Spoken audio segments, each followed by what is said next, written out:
Things are looking a little down and out in Cleveland, Matt, and unfortunately, this is a story we've heard before. But Chris Grant, the general manager of the Cavaliers, has been fired.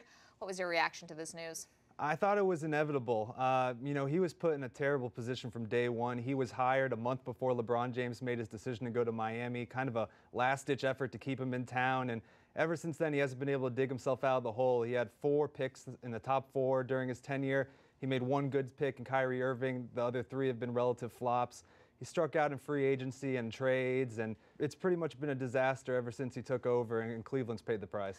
The Cavs have to be one of the most thankless jobs to have in the NBA, especially after LeBron James left and went to Miami. The fact that Anthony Bennett, though, has not lived up to expectations, how much did that play into Chris Grant getting fired? You know, sometimes when you have the #1 pick, you get LeBron James. Sometimes you get Kyrie Irving. Sometimes you get Anthony Bennett. Bennett's been a disaster considering that Cleveland had playoff hopes before the season.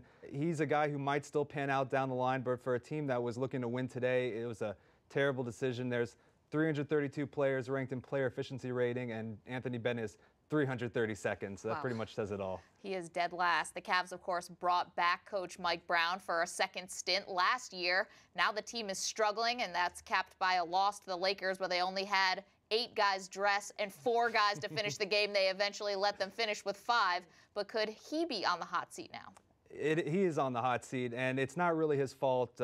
Cleveland kind of put him in a terrible position by bringing him back after firing him just 2 years ago. They gave him a 5-year, $20 million contract, which it looked like they were trying to convince themselves that Mike Brown was going to be their coach of the future. And unfortunately, with a new GM probably coming in this summer, he's going to want to put his own stamp on the franchise. And unfortunately, Mike Brown's going to be the fall guy, whether he deserves it or not. So David Griffin now steps in the interim. Of course, you have Dan Gilbert, the owner, who is also very vocal and very visible. So do you think there's going to be a lot of movement as the trade deadline approaches in the NBA? I do think so. And David Griffin is an interesting hire because when the Cavaliers hired Chris Grant, they fired Danny Ferry, who was his friend and mentor. Now they're doing the exact same thing by promoting Chris Grant's assistant. So I'm a little confused with the selection, but I do think they're going to be active at the deadline. Dan Gilbert has said as much. They plan to move some players. And with the reported locker room problems they've been having and with the obvious debacle they're putting on the floor every night, I think there's going to be some moves before the trade deadline. Probably, if I had to guess, I would say Dion Waiters would be the likely player to move.